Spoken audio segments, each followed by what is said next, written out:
கால்னா காசாக இருந்தாலும் கவர்மெண்ட் காசாக இருந்தால் நான் பொண்ணை கொடுத்துருவேன் அப்படின்னு சொன்ன ஒரு சமுதாயத்திலேருந்து தான் நம்ம எல்லோரும் வந்திருக்கிறோம்.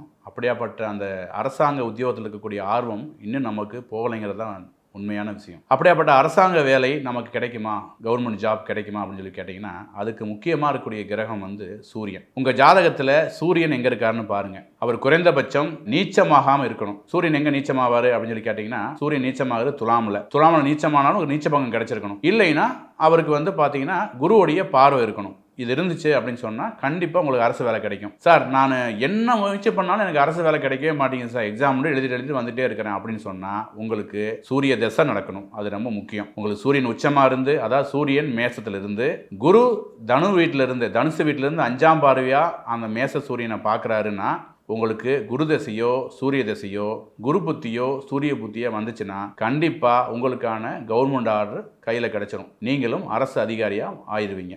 இதுதான் ஜாதகத்தில் சொல்ல வேண்டிய முக்கியமான விஷயம்.